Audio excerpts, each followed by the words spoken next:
A lot. It's so little. But isn't that just JJK in a nutshell? What's up, guys? I'm once again here to do a breakdown and review of chapter 270 of Jujutsu Kaisen, which is known as The End of the Dream. And this chapter, I feel things about this chapter. And of course, it's because I'm feeling like a little bit just crazy thinking about like how much JJK has done for like me and countless other people. And I'm thinking about how this truly is kind of the end of a dream in a sense, especially since I'm in the camp that we shouldn't or won't or whatever get a sequel and stuff like that. So like, I don't know. This chapter, it makes me happy in a way that the last chapter didn't. And I greatly appreciate that. But, of course, let me not talk in vague niceties. Let's not waste any more time. Let's hop right into it. Editing me. Are you ready? 3, 2, 1, go. What's up, guys? That guy with a pencil here. Fun fact, I do mean to have it on me and keep it on me at all times. And another fun fact. What a duo, man. What a duo. Shoko and Megumi. Honestly, if it wasn't for Nobara, I'd say these are the two most underserved characters of their respective duos. Or their respective trios, realistically. And it's interesting that they are what is left to end up really honoring and cherishing Samuki's body. As they say, or Megumi says, thank you. Oh, don't mention it. It's worth it to prep the body and make it look nice, even if he'll be cremated soon after. I'm happy to know she'll look good in her next life, thanks to me. Should have handled Ghetto too, that idiot. So, with that being the case, once again, it does just lay down the fact that all of modern JJK is Gojo's fault. And by modern JJK, I mean very specifically JJK pre-zero, but post-hidden inventory. Actually, no, not even pre-zero. Post-zero. All of post-zero JJK is in fact Gojo's fault, because if he had just actually properly taken care of Ghetto's body, then Kenny would have never gotten his hands on it. So, I think it's a nice, sweet little detail. It's something that you'll only think of if you're like an active, like hard reader and you're like looking out for details like that. I do think that's sweet. And ultimately, I do like the idea that Shoko was just genuinely willing to help out. Once again, she's just a character who doesn't get that much screen time. Just as Megumi, unfortunately, despite being our deuteragonist, is a character who just doesn't get much screen time. So, seeing them, I'm not gonna say bond, but like bond over this is nice.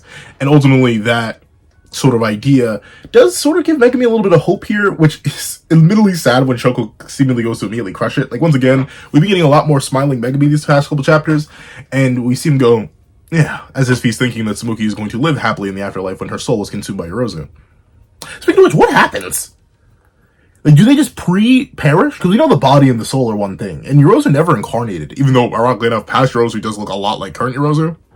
Unless I'm mistaken. Maybe I need to go back and compare their like character designs. Maybe this is like the Gege art style thing, but they look like basically exactly the same. Maybe the anime will do them differently. But with it being the case, it's sad just to see Shoko be like, yeah, by the way, not that I believe in the afterlife though. Which is hilarious because like, I'm not sure if we can either. Notably, part of me was like, well, technically, we do know an afterlife exists in JJK. We saw at the airport. But like, how much of that is real and how much of that is like not real is so vague. We know there is some sort of afterlife realm, kind of, sort of, but then again, we just don't really understand it because we've seen like 3 concrete examples of it. It's Jogo, Kashimo, and the Gojo airport scene. That's it. And technically with Jogo, he's a cursed spirit, so he probably follows different rules than the regular humans. As he notes, he'll just reincarnate a couple thousand years later. Presumably not as himself, as he says they'll take different forms, but still, that's a thing. Then with Kashimo, that was his second incarnation. And notably, none of the reincarnations which seem to mention anything about an afterlife. Only Uro somewhat mentions it, but even then she doesn't go into depth of what that is. And if anything, it's like they close their eyes when they perish, then they open them back up and they're in their new body. So like we don't have really much context for that afterlife through the reincarnated sorcerers. And Kashimo, unfortunately, doesn't help with that. He shows up old and he shows up young. Like, once again, super duper weird and metaphorical in the conversation with Sukuna. And Sukuna even notes that was something that happened in their battle. Not actually after Kashimo died, which means Jogo's whole interaction may have happened in their battle, and not actually when Jogo died, considering we know Jogo didn't die, he was still there burning when we cut out of that afterlife scene. And then the final one is Gojo, but like, who knows? Like, does that mean the airport is purgatory and they were all waiting for him? Or what? Once again, I have no idea. And notably, there was that one like stream gig he did where apparently like it was just a whole bunch of blank footage of like an airport, and then you hear planes going off towards the end of it, and that was meant to be like the kind of like pseudo out of narrative follow up to 236. Like, okay, what does that mean? Where are they going? Like, I'm not sure if the airport actually is the afterlife, if it's the journey to the afterlife and more so acts as like a purgatorio. Sorry, the Bayonetta fan of me broke out. A purgatory or something along those lines, but still, Shoko may be right or she may be wrong. We just don't have enough clarification because of how vague Gege is. But honestly, that's fine. The idea of reincarnation and sort of the cyclical nature of JJK is so deeply implied, along with a lot of its ties to something like Buddhism, like through all the domain hand signs and stuff like that. It honestly makes more sense if it operated on a reincarnation cycle system instead of like a traditional afterlife system, because, well, it kind of already does with at least the cursed spirits. Once again, though, I do feel bad. While Shoko does get to laugh at this, even hits a wah, like, Blackbeard's laugh is so funny, but I can't do it to save my life. That's as close as I can get. But at least it's not like Kaido. Like,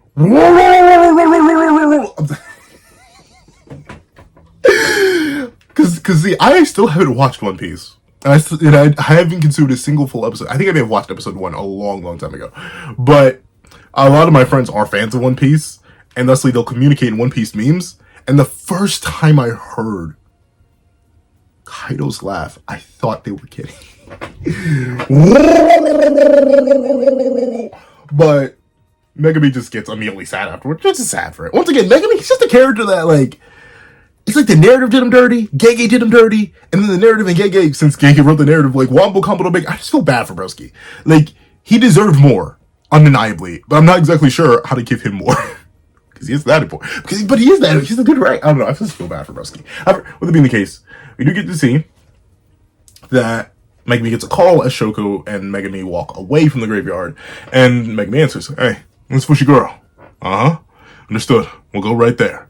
So this is the call for the back end of the chapter. Notably, he does bow. I think it's bowing to Shoko out of respect, and then Shoko gives up the cigarette. Once again, I do think ultimately this is just a symbolic thing with, like, all the discussions I've seen and everything.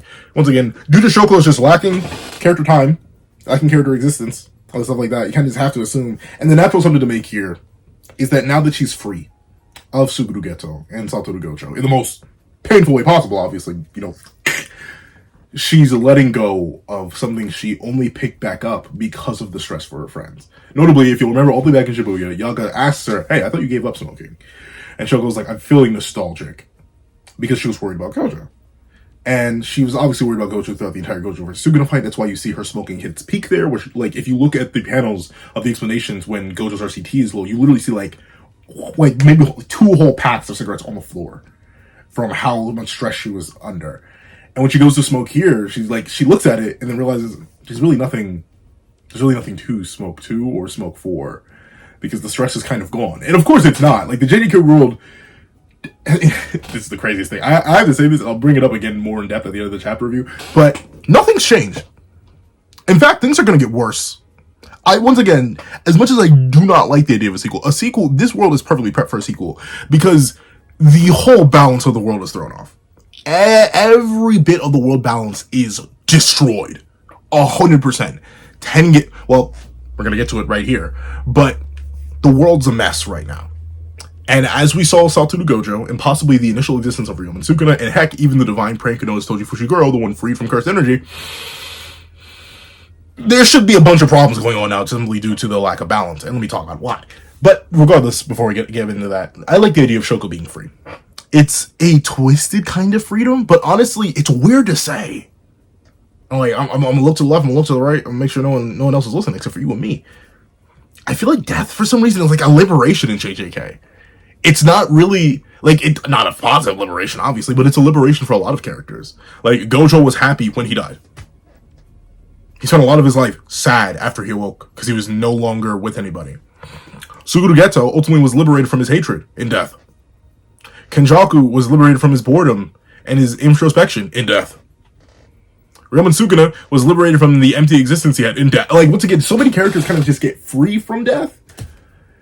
And it's a weird thing. And, like, we can even see death has the positive effects on the living, because Shoko does give up smoke. So I don't know. It's a weird underlying current. Death in JJK. I made a video a while back on Flame's channel. Please check it out. Wonderful video. Like, for some reason, I don't know. That video did horrible for him. I feel bad for him. But we made a video talking about death in JJK, and notably we talked about like as more so a narrative function and not too much as a theme. Like we talked about the 3 different types of death in JJK: the character death, the utility death, the character death, and then the ultra death, the character utility death, which essentially we both agreed was basically just Gojo. And as it stands now, it really definitely is just Gojo. But one of the things we didn't talk about, and if I were to hop on a collab with him again, because it's been a minute, I've been to collab with Flame again like so many times, but life has been busy on my end, and I know Flame is busy too. But with it being the case, if we were going to talk about it again, I would want to talk about death in JJK as like an underlying theme. It's one of the weirdest. It has like weird implications. Not like negative, not, and I can't say fully like negative as in bad implications, but like weird. Especially just because I'm getting towards the end of the series. I'm thinking a lot about its themes and like the different underlying things that every other character has gone through. And like, for some reason, death is, it's not just popping up a lot, but it's popping up and being heavy. But with that being the case, speaking of the balance of the world, we see Tengen's absorbed vestiges were left in Sukuna's remains, which was stripped from Megumi Fujiguro. What about Tengen's barrier in Japan? We'll leave Sukuna's remains, so that should hold for a while. That's good to know. But come on, let's come up with countermeasures and an alternative solution. Do not rush. Do not rush. You are all still young. So, this is bad. So ultimately Tengen was lost. I think Tengen being lost to Sukuna and the absorption process, it's weird because then like, at least in my mind, how was the merger supposed to happen in the first place? Was it like, would Tengen have not been absorbed if Yuji didn't strip away Sukuna improperly, I suppose? Because once again, it was a forceful stripping. It wasn't like Sukuna was knocked on, like, it's not like this sounds so stupid. And like Yuji knocked on the Sukuna door, was like, hey, could you get out of my best friend? He did offer that, but in the end it was like, and punched him off him. So like, did Yuji accidentally condemn the entire universe? I don't know. I think he did. Because why else was Tengen absorbed? Tengen's absorbed vestiges were left in Sukuna's remains. And speaking of that, what Sukuna remains? Unless I'm tweaking when I read 268, there are no Sukuna remains. He all evaporated. So what are they talking about? Like, initially, in the rawest and roughest of translations, or the roughest release, I thought this was like Sukuna, like the mask, but then again, the head got eaten. So this is Tengen's head, but what Sukuna remains? I don't know. But obviously, the big thing that caught my attention about this, the big thing that worries me about it, and the thing that sets up a sequel, if we want a sequel of JJK, hey, you know, as much as I don't want it, if it happened, guess who'd be there right to review Chapter 1 of Part 2? Ooh. Y'all hear about that Ghost of Tsushima's getting a sequel? I'm so excited. When is that dropping? I've played the original Ghost of Tsushima. I may replay it on stream on the hardest difficulty because I don't love myself. But with it being the case, I need to stop promising to play things on stream because I'm like 3 chapters into Black Myth Wukong. I know everyone's already beaten that game though. That's so crazy. I'm sorry. I'm really getting super duper sidetracked. Big thing. Tengen bad. Sukuna bad. Because y'all remember, the power balance is super messed up right now. Like super messed up right now because Gojo's dead. The world implemented Gojo as a balance patch. I always joke about it whenever I refer to Gojo like that. But he was an in-universe balance patch. And that in-universe balance patch basically buffed the entire verse. Why are there so many soul techniques now? Why did Mahito get born? Why did Jogo come out? And why did Hanami and Dagon like all get born around this time? Because of the balance patch. Gojo just appeared and immediately set everyone to 11. He raised the power ceiling. Essentially, it's kind of like, well, they bring it up perfectly. The way that, you know, once a record gets broken, everyone's like, oh, well, wait a minute. If the record's broken, like, maybe we can all do this and everyone gets better. Gojo did that. Now he's gone. So that's one big seed of power. Devastated. Kenjaku. While we may not like him, he's literally in, well, I love him. But I know a lot of people don't like the character. But whatever you feel about the character, whether you love him or hate him, he was also, like, a fundamental part of the Jujutsu system. Not in, like, just the literal sense that he controlled a lot of the background schemes, but also in the sense that he was so deeply entwined into the universe that destiny itself was up against him. Now he's dead. Uh-oh. And you know who else is dead? The King of Curses. Presumably to the point where I guess he can't reincarnate again, even though apparently he does have solid remains somewhere. But with that being the case, the world is already, like, it's dialing the phone like, hold on, we gotta drop a new buff. We gotta rebalance the verse. The sorcerers looking a little bit too strong. They got Yuta, they got Yuji, they got Maki, they got that bum Hikari, they got like so many people. We gotta rebalance the verse. So he already has that. And then Sukuna and his remains are, in combination with Tengen, are what are being used to maintain the barriers around Japan. In case y'all forgot, Sukuna's kind of like Kurama in OG Naruto and Shippuden, aka a lethal poison, toxin. He's dangerous. So the fact that he's now the basis for the support of all of Japan's barriers means that things are going to get bad, because Sukuna's influence is going to leak out. Tengen was seemingly enough neutral for the most part. They didn't interfere to help that often, but they didn't interfere to hurt that often. Sukuna is actively malignant. The fact that Sukuna's remains, or Tengen's remains, were absorbed into Sukuna, and now Sukuna and Tengen's fusion is what's the merger of Sukuna and Tengen. I was gonna edit that. The merger of Sukuna and Tengen is on the basis for the entire universe. That's probably gonna lead to problems. Like problems later on the end of this chapter. So that's big, bad, and crazy. It kind of gets glazed over, but yeah, you can't fool me.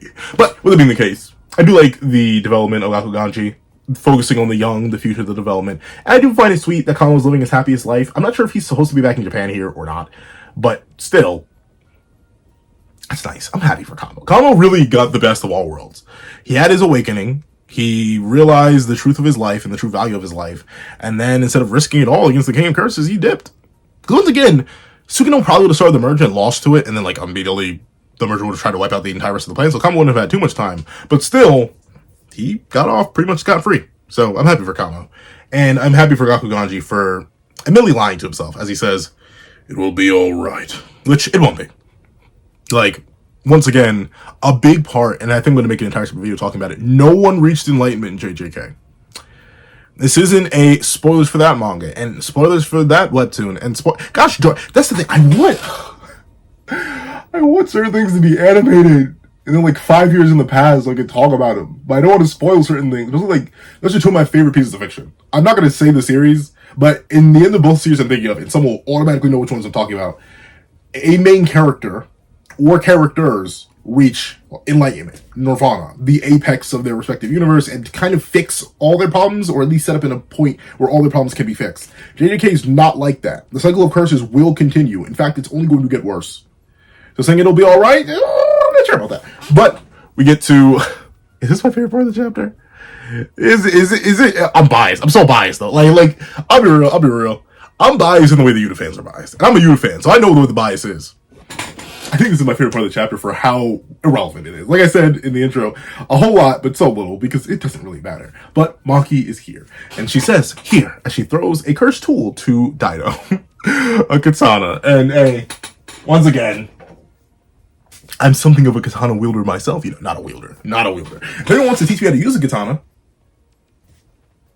please don't. I'm scared. But I do love Daido and his obsession. Once again, he definitely, that's the thing. I will readily admit, because who was I talking about Sakurajima? The one complaint they had about Sakurajima is not just the fact that it was boring because we used Naoya as the major antagonist, which I will agree. Especially considering, like, in the grand scheme of things, Naoya was only gone for, like, what?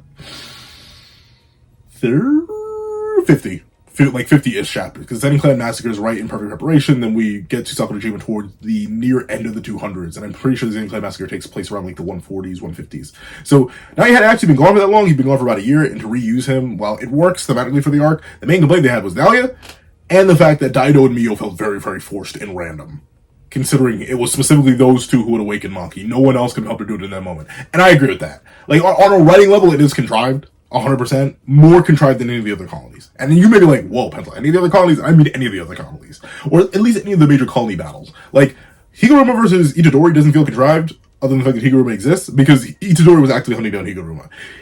Megumi versus Reggie doesn't feel contrived, because Megumi was once again tricked by randoms, and was actually hunting down Higuruma. That makes sense. Hakari versus Kashimo doesn't feel contrived, because Hakari was literally looking for Kashimo to go get points from him. I'm sorry. The fact that my glorious, wonderful Lightning King Kashimo failed to slaughter that, it just hurts me. But still, that aside, that doesn't feel contrived because it really did mean to happen. And even Sendai does not feel contrived because you just went for the biggest, baddest colony where there are a whole bunch of points. And like a whole bunch of volatile, the dangerous colony. So it makes sense you would run into dangerously powerful people. Mio and Daido are both super duper random and ultra plot convenient. I will not fight back against that. As the mightiest Maki meat muncher this side of the Mississippi, I will not fight against that. But I still like him. See? That's the thing. I always say, well, I don't say it enough, but I always say, I am not objective. I pretend to be, sometimes. But I am not objective. I'm heavily biased. With that being the case, we see... Now this is interesting. This is very, very interesting. The culling game lost its purpose. From now on, measures are addressing fully fleshed culling game players will become a topic of discussion. Since Megumi survived, will likely go in the direction of having Hana and Yuji strip the cursed objects from the victims, even if it's risky. And it'll be necessary to recover the players the American military abducted during the confusion thanks to the additional rules. You may not be enemies, but you're no exception either. I'm just talking to myself, but even with the culling game over, Tokyo is still off limits. They announced the cursed spirits will only appear in Tokyo, so curses will continue to gather there. If it was me, that's where I'd hide. I get plenty of blade practice there. I don't like it. Someone with cursed spirits is boring. Do as you please, but I'm done protecting you, so get lost. Hey, Maki. Make sure you come when it's time for me to go. I'll take you on. Sumo! He doesn't even care. But this does lay out an interesting thing. The culling game lost its purpose. So... I mean, I guess the purpose of the culling games was to gather energy for Tengen's merger, but like... where did all the barriers go? Where did the release of the cursed energy... How did you turn it off? You know, the back half of the plot... The whole reason the plot... Like, it feels so random to end the culling games off screen. That... Once again... I like it. So everyone in the chapter, it does give lore, and I like these characters. But what do you mean you just ended it off screen? And then again, this next part of the sentence is weird too. Since Megumi survived, blah blah blah. No, and it will be necessary to recover players during the American military abducted during the confusion, thanks to the additional rules. How are you going to do that? Are they still here? I doubt it. And if so, how? Once again, are you just gonna go fight the American military? And how? I don't know. That seems a little bit strange. Once again, setting up for an interesting plot point. But then again, last time any sort of forward advertisement set up in JJK, they got like one chapter and then never brought up again until now. But still, And then, even with the culling game over, Tokyo is still off limits. They announced that cursed spirits will only appear in Tokyo, so the curses will continue to gather there. Who's they? What do you mean? How? What do you mean off limits? Is there still a barrier there, or just cursed spirits showing up in Tokyo? Why? Who's that? Once again, I don't know. It's super duper weird and super duper vague. I don't get it. Like, I don't blame people for huffing the sequel copium, because all this smells like sequel bait, but a lot of it doesn't even make sense to me. I'm like, why is it phrased like, I don't know. It's so weird. And obviously, I can blame a lot of this on John. I forget what the TCBs say. That's why I need to just do the long reviews immediately, so I can like immediately talk about on the TCBs, which I'm much more reliable than John. But luckily enough, I'll have to deal with John much longer. Only one more chapter of this mess. But with it being the case, I don't know. I still don't really like how the culling game just is an off-screen thing, I guess. And the after effects of it just don't matter. Even though, like, almost all the colonies were prepped. You're telling me all the cursed energy that was stored in there just dispersed into the environment? That's now under Sukuna's control? Or at least Sukuna's influence? And you all are okay with that? It feels so vague, I'll admit. And maybe I'm just looking too deep into it. Maybe y'all like, Pencil Man, you need to hop off tip, broski. It's never that deep. It is kind of that deep, at least to me, because this is the plot. This was the plot since the end of Shibuya. This was the plot for over half the manga. So for it to be resolved off-screen, kind of, sort of, but apparently not be resolved off-screen, kind of, sort of, it feels so weird. Like, it feels like, have you ever... What's a good analogy? Have you ever hopped a jump rope? But, like, not a jump rope as in you hop with it in your hands. No, that's not the bad example. Red light, green light. That's exactly what this is. It feels like Gay is giving the green light to some stuff, but then ending some stuff, and giving the green light to some stuff, and ending some stuff. It's like, it's literally just a game of red light, green light. And it's so confusing to me. I don't know why Gay is doing it like this. But you may be wondering, okay, Pencil Man, you're complaining a whole lot about this. Why do you like this part so much? I like it because Maki. This is how you do it. This is how you characterize my girl. This is how you characterize my baby. You can still have her be gruff. You can still have her be a little bit nettled, a little bit annoyed, and even be honest. She says, oh, so get lost. But you know what she did, which she didn't have to do? She didn't just get Daido a katana, which she didn't have to do. She went and got him a curse tool so he can actively defend himself.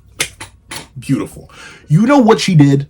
She said, hey, honestly, I don't know who you were before you both incarnated, but since you are both incarnated, let me let you know they're coming to clap cheeks, yours specifically. Go hide in Tokyo. You may not have an unlimited life, but at least you'll have a life worth living for all you've done to help me.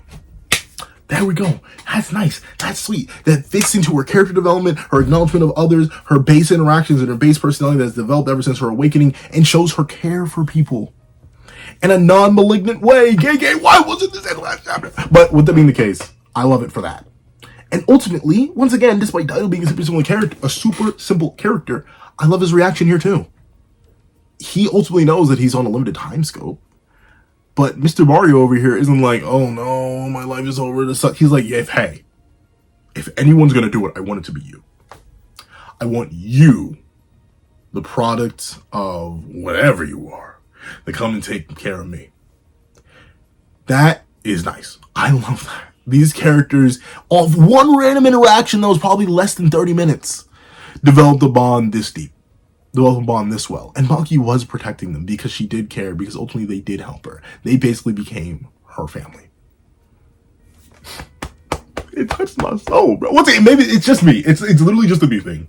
Who loves Maki and loves her character and loves her character journey and doesn't see her as a Toji clone because I read. No, I'm kidding. I don't read. I'm illiterate. Fun fact, this is all an audiobook. In fact, I'm not even looking at anything right now. Whatever you're seeing is not what I'm seeing. But that aside, I love this. I just love Maki's character. I'm so tired. I didn't make the video already. But once again, there's like a balance. I want to do like a super heavily edited video, but shock horror if you couldn't tell, your boy can't edit that well. And I am too poor to hire an editor. But with it being the case, someday soon. But we do get to, the question is, do I care about this? I might as well acknowledge it. Ultimately, I do like this moment with Charles Bernard. As he goes over, I hope paper magazines never go extinct. Printing allows for the feedback on the script's degree of polish, and new creators need to spend time learning alongside veterans. I learned that the hard way recently. I'm a manga artist who's bad at drawing. Hi.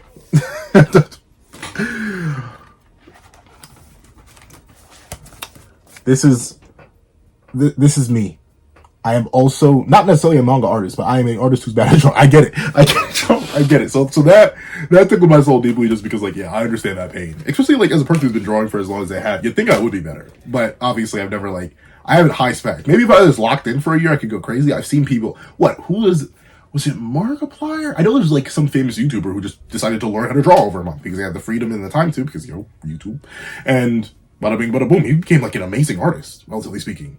Not, like, the craziest, not, like, the high tier. Like, there's some god tier artists out there. Like, he wasn't Horikoshi level. He wasn't, like, Boichi level or Murata level. But still, that famous YouTuber became really, really good at drawing over a month. So maybe if I locked in, I could log in, but we'll see. Ultimately, I like that Charles is humble. And I like that Hikari did teach him that. And, well, it wasn't just Hikari. It was the previous person he went to get his manga published with, in combination with Hikari beating some sense into him that allowed him to be this way, which is very, very nice. Very, very sweet. And ultimately, we do get to see that the guy who I almost thought was Kusakabe, but seemingly isn't, says, just hurry up already. The printers won't wait for Snoob's one shot. Veterans shouldn't make them wait either. Once again, I don't know who this guy is, but it's nice that he's actually working with a veteran mangaka now.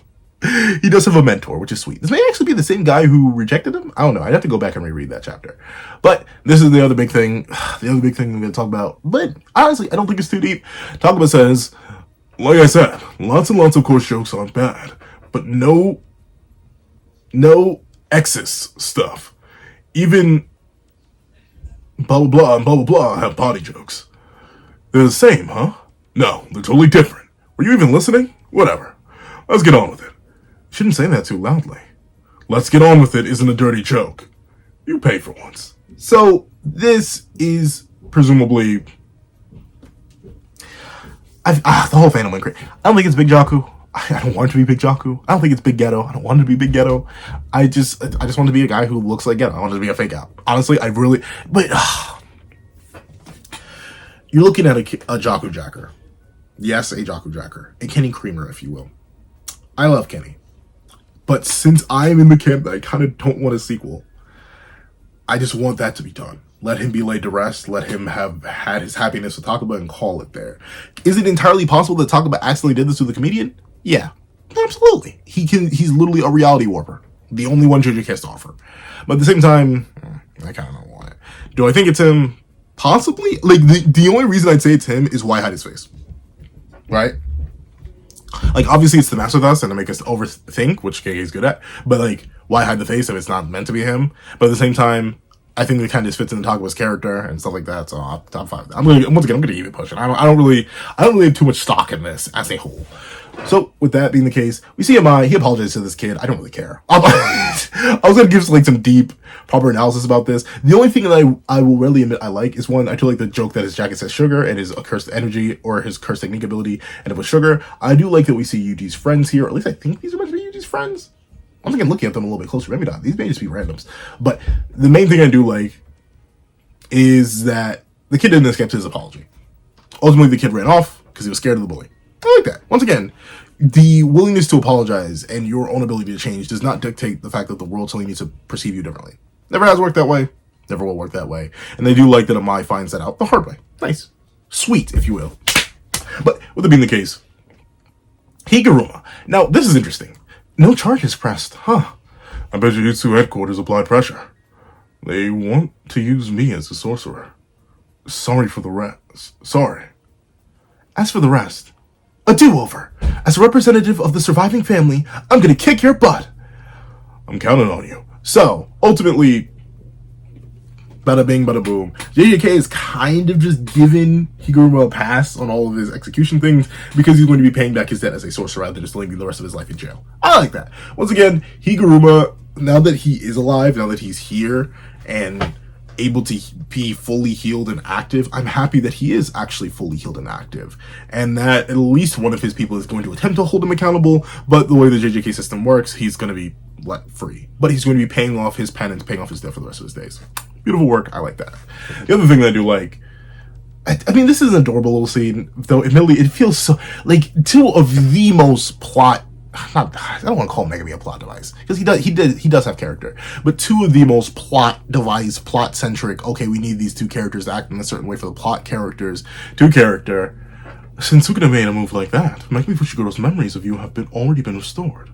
So there's nothing to be embarrassed about now. Shut up! Megumi remembers nibbling on Hana as Megana and ultimately apologizes and says, I'll take responsibility. From now on, I'll be your right arm. And Hana immediately confuses this for marriage. And we do see Megumi a bit awkward with it and says, that's not what I meant. We have a mission, so let's talk later. I moved too fast. He's all flustered. I've seen the Mana shippers, which is hilarious to me, if only for the fact that it's Mana, and I've been reading a whole bunch of Freyrin.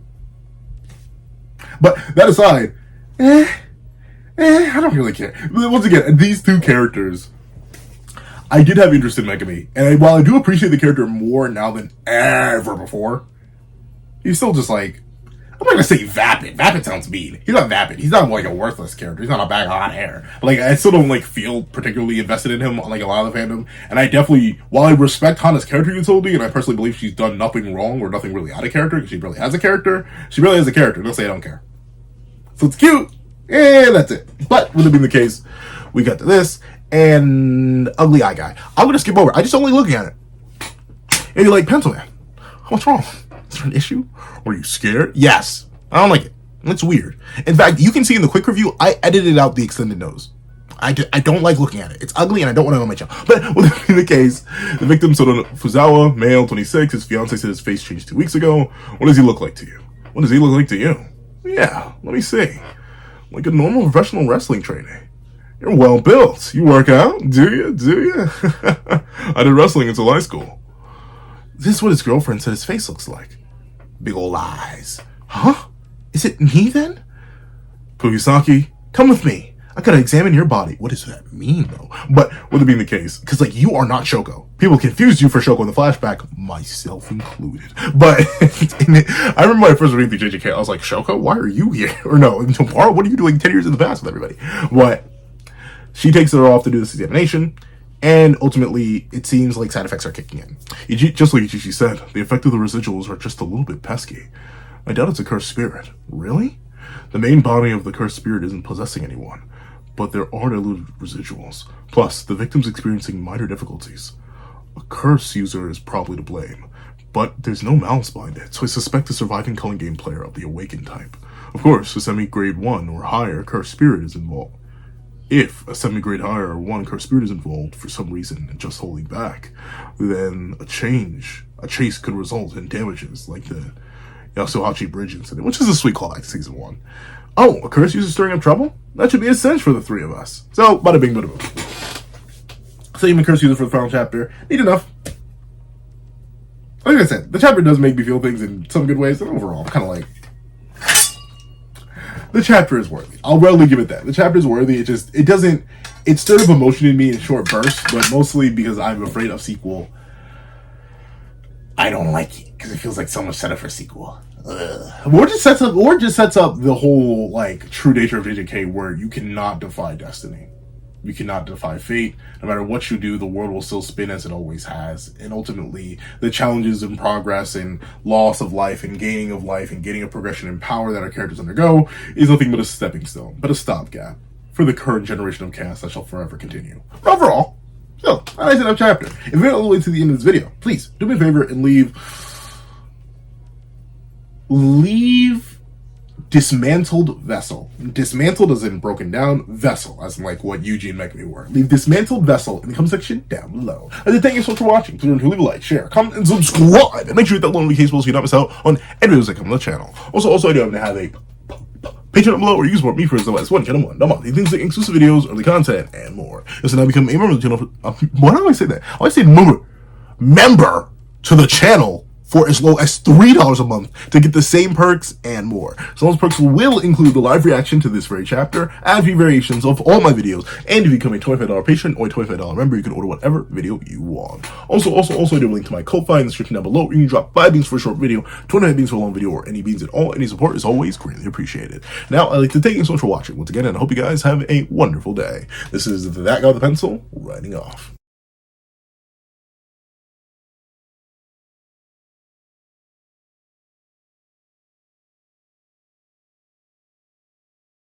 I'd like to give a thank you to our $3 members: Sarah, Greyhound, Eternal Flame, NMA, Real Rare, Red Wolf 4765, Paris Arnold, Astro, Brandon Payne, and G Prosper. And I'd like to give a thank you to our $5 patrons: Sean, Midnight Lord 21, Kevin, Encarnacion, Josh Brown, Ignia Lind, and A+A. And I'd like to give a big ol' thank you to our $7 members: Autumn Mornings Lazo, Fine, Zombie Hunter, and Austin Wimberly. Then I'd like to give a thank you to our $10 members: Robbie Uchiha, Jay Warrior, and AZ Void. Then I'd like to give a big ol' thank you to our $10 patrons: Overlord Zero, Joaquin Munoz, and Idem Okami. And I'd like to give the craziest, juiciest, most next-level, quadruple, sloppy, toppy, next-level superhuman in beyond this world kidney having thank you to our $100 patron, or that guy with a pencil tier patron, Calvin Elder.